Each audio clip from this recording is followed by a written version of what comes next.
Shri Venkateswara gold తాకట్టులో ఉన్న మీ బంగారాన్ని విడిపించి కొనబడును. ఐబొమ్మ రవి గురించి కొంతమంది పాజిటివ్ కొంతమంది నెగటివ్ గా మాట్లాడుతూ ఉంటారు. మీరేమంటారు?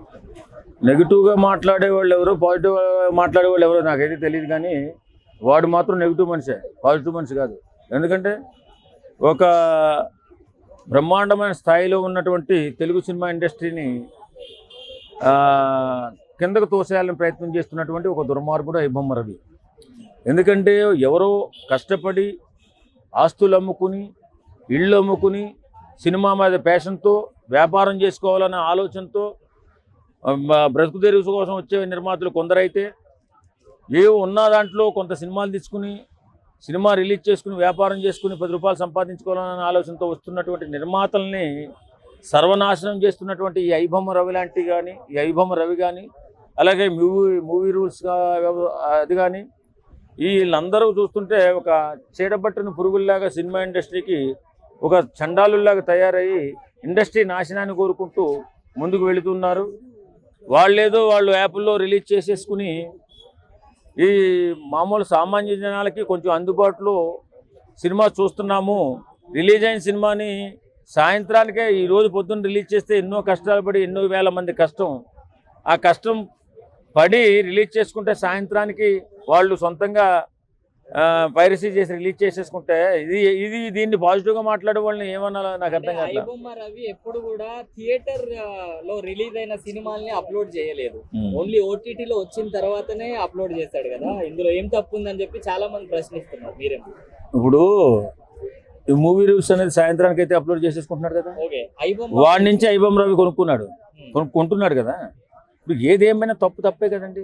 ఇప్పుడు ఒక వ్యవస్థ, ఓ పెద్ద సంస్థ, వాస్తవంగా ఒక్కసారి మనసు పెట్టి ఆలోచించండి. ఎవరైనా తెలుగు వారు ఎవరైనా సరే ఒక్కసారి మనసు పెట్టి ఆలోచించండి.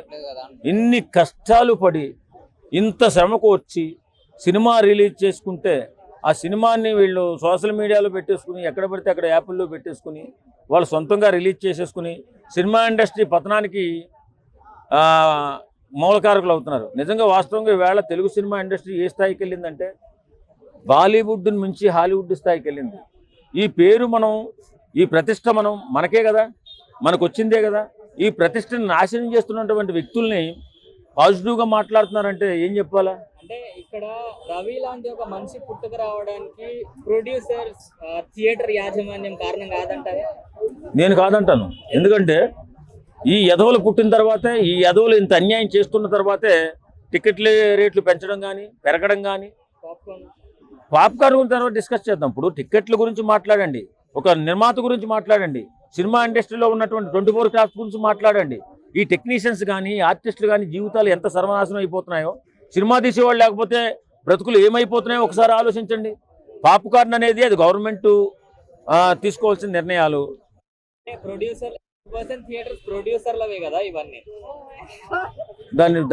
దాన్ని కంట్రోల్ చేయవలసిన పరిస్థితి గవర్నమెంట్ దండి. ఈ సినిమాని ఈ రకంగా ఈ దుర్మార్గులు నష్టం పాలు చేస్తున్నారు. కాబట్టి నేనేమంటానంటే గవర్నమెంట్ వెసులుబాటు కల్పిస్తే టికెట్లు పెంచుతున్నారు. అది తెలుసుకోక కొంతమంది అవివేకులు మాట్లాడుతున్నారు. నేను ఒక సినిమా వాడిని, ఒక సినిమా యాక్టర్ని, ఒక ఆర్టిస్టు, జనరల్ సెక్రటరీని. నా వాళ్ళు ఒక 1500 మంది ఉంటే 700 మంది వేళ ఈ సినిమా పరిశ్రమ పరిస్థితి బాగుండక ఊళ్ళకి పోయి రైతులుగా ఆటో డ్రైవర్లుగా పని చేసుకుంటూ కన్నీళ్లతో గడుపుతున్నారండి. పంచాయతీ కాదు, మాకు ఈ ఒక్క పని తెలుసు. నా కొడుకుల్ని పాజిటివ్గా మాట్లాడుతుంటే మా బ్రతుకులు ఏమైపోయినా పర్లేదు, లక్షలాది మంది ఉన్నాం మేము, మా బ్రతుకులు ఏమైపోయినా పర్లేదు, మీరు మాత్రం ఫ్రీగా సినిమాలు చూసేయాలా? ఇది మాత్రం ఎంతవరకు న్యాయం అంటే నాకు అర్థం కాదు. టికెట్ రేట్లు ఇలాంటి దుర్మార్గులు బయలుదేరిన తర్వాత నిర్మాత నష్టపోతున్నాడు కాబట్టి ప్రభుత్వం వెసులుబాటు కల్పించింది. ఇదేమన్నా మనకు కావాలని రేట్లు పెంచితే పెంచుకోనివ్వరండి. ప్రభుత్వం వెసులుబాటు కల్పించింది కాబట్టి, నిర్మాతలు పెంచుకునే అవకాశం ఇచ్చింది కాబట్టి పెరుగుతున్నాయి తప్ప టికెట్లు వీళ్ళేం సొంతంగా పెంచేసుకుని ఎక్కువ అమ్మేసుకోవడం లేదు. కాబట్టి ప్రభుత్వాన్ని అనాలా, అంతేగాని నిర్మాత ఇన్ని కష్టాలకు ఇన్ని ఒడిదుడుకులు పడుతున్న నిర్మాతని నాశనం చేస్తూ ఇంత పేరు ప్రఖ్యాతులు తెచ్చినటువంటి ప్రపంచ స్థాయిలో పేరు ప్రఖ్యాత తెలుగు ఇండస్ట్రీని నాశనం చేస్తుంటే వెకిలి నవ్వులు ఎర్రి మాటలు మాట్లాడుతున్నారు కొంతమంది రాజకీయ నాయకులు కూడా. అడిగేది కూడా ఈ నిర్మాతలే కదా సార్. మరి అడగాలి కదమ్మా. మరి ఇలా దుర్మార్గులు దోసుకుపోతుంటే కింద నుంచి చాప కింద నీరులాగా నాశనం చేస్తూ ఉంటే ఏం చేయాలి? పరిస్థితులు అనుకూలించకపోతే ప్రభుత్వాన్ని ఆర్థించడం జరుగుతుంది, ప్రభుత్వం వెసులుబాటు కల్పించడం జరుగుతుంది. సో ఇప్పుడు వీళ్ళందరూ ఒకవేళ వాళ్ళ పనిని నిర్మూలిస్తే టికెట్ రేట్లు అనేవి ఖచ్చితంగా తగ్గుతాయి. ప్రభుత్వాలు అంత అమాయకంగా దోషిపెట్టదండి ఏ నిర్మాతకి. నిర్మాత నష్టపోతున్నాడు కాబట్టి వాళ్ళ టికెట్ రేట్లు పెంచుకుంటున్నారు. నష్టపోవడం ఇలా జరుగుతుంది కాబట్టి వేళ టికెట్ రేట్లు పెంచుతున్నారు. ఇప్పుడు ఐబొమ్మ రవిని అరెస్ట్ చేశారు, మరి టికెట్ రేట్లు ఎప్పుడు తగ్గిస్తారు? ఇంకా ఉన్నారు కదమ్మా, అలాంటి 100 మంది ఉన్నారు. అందరిని అరెస్ట్ చేయాలా? ఒకరిని అరెస్ట్ చేసుకుంటూ ముందుకు వెళ్తున్నారు.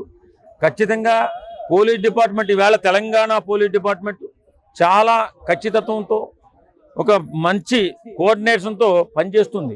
ఐబొమ్మ రవి గురించి ఏం చెప్తారు? ఐబొమ్మ రవి అయితే క్రిమినల్ అని చెప్తా. ఎందుకంటే 3 నెలలు కష్టపడి కోట్ల రూపాయలు ఖర్చు పెట్టి ప్రొడ్యూసర్ పమ్మల బ్యాంకులు రుణాలు తెచ్చుకుని ఆస్తులు అమ్ముకొని ఏదో చేసి బిజినెస్ పరంగా ఒక అమౌంట్ ఒక 50 నుంచి 60 కోట్లు 70 కోట్లు పెట్టే సినిమాలు కూడా ఇండస్ట్రీ, తెలుగు ఇండస్ట్రీలో.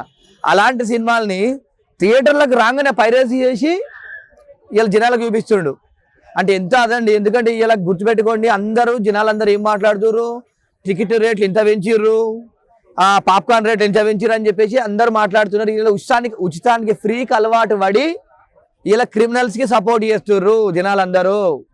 అంటే చూడు మన జనాలు ఎంత మూర్ఖత్వంగా ఆలోచిస్తున్నారు. ఇలా మన దేశంలో భారత రాజ్యాంగం ఉంటుంది, ఇలా మన ప్రజలందరం కలిసి ఓట్లు వేసినటువంటి గవర్నమెంట్ ఉంది. గవర్నమెంటే సినిమా ప్రొడ్యూసర్ కానీ హీరోలు కానీ డిస్ట్రిబ్యూటర్స్ కానీ అందరు కలిసి ఒక రిక్వెస్ట్ లెటర్ పెట్టుకుంటారు గవర్నమెంట్కి. ఏమని, సార్ మేము సినిమాకి ఇంత పెట్టుకున్నాము, మీకు కూడా గవర్నమెంట్ కూడా ఇంత ట్యాక్స్ వస్తుంది, మాకు పర్మిషన్ ఇవ్వని చెప్పేసి గవర్నమెంట్కు ప్రొడ్యూసర్ ప్రపోజల్ పెట్టుకుంటాడు. పెట్టుకున్నప్పుడు టికెట్ రేట్ ఎవరు వేస్తారండి? ప్రొడ్యూసర్ పెంచాడు, గవర్నమెంటే టికెట్ రేట్ వేస్తుంది. గవర్నమెంట్ టికెట్ రేట్ పెంచినా సినిమాలో టికెట్ రేట్ అంతా నిర్ణయిస్తారు. ఎందుకంటే ఇప్పుడు ఎగ్జాంపుల్ ఒక 500 రూపాయలు టికెట్ తీసుకుంటే గిట 500 రూపాయల 150 రూపాయలు గవర్నమెంట్కి ట్యాక్స్ పోతుంది. ఇలా టికెట్ రేట్ పెంచడం గవర్నమెంట్కి ఇన్కమ్ రావడం వల్లే గవర్నమెంట్ పర్మిషన్ ఇస్తుంది. కానీ సినిమా హీరోలు ప్రొడ్యూసర్ డైరెక్టర్లు పెంచుతారు రేట్ అనేది మొత్తం మూర్ఖత్వం. ఏదేమైనప్పటికీ కూడా ఐబొమ్మ రవి అనే వాడికి కఠినమైనటువంటి శిక్షలు వేయాలి. ఎందుకంటే 3 నెలలు కష్టపడి కోట్ల రూపాయలు ఖర్చు పెట్టి ఇలా ఒక బిజినెస్ చేసి ఒక సినిమా తీస్తుంటే ఆ సినిమాని ఫ్రీగా చూపెట్టద్దు అని చెప్పేసి మొత్తం ఇండస్ట్రీని మొత్తం భ్రష్టు పట్టించింది. కాబట్టి కంపల్సరీ అందరూ కూడా వీనికి సపోర్ట్ చేయొద్దు. సరే వీడు అచ్చమైన సత్యపూస అంటే ఇలా నిన్న కోర్టుకు వచ్చిండు. కోర్టుకు వచ్చిన తర్వాత ఏం చేసిండండి, మీరేమన్నా మాట్లాడతారా అని మీడియా మిత్రులు అందరూ పోయి అడిగిర్రు. అడిగినప్పుడు వాడు నిజాయితీ పరుడు అయితే గిట్ట నన్ను అక్రమంగా అరెస్ట్ చేసిరని చెప్పేసి మాట్లాడలే కదా, ఒక్క మాట కూడా మాట్లాడలేదు.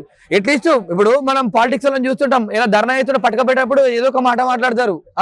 కానీ వాడు ఏది మాట్లాడకుండా దొంగలాగా పోయి కార్లో కూర్చొని ఇష్టానుసారంగా చేసిండు. ఏదేమైనప్పటికీ కూడా సినిమా ఇండస్ట్రీని ఖరాబ్ చేసడానికి ఇట్లాంటి వాళ్ళు ఉన్నారు.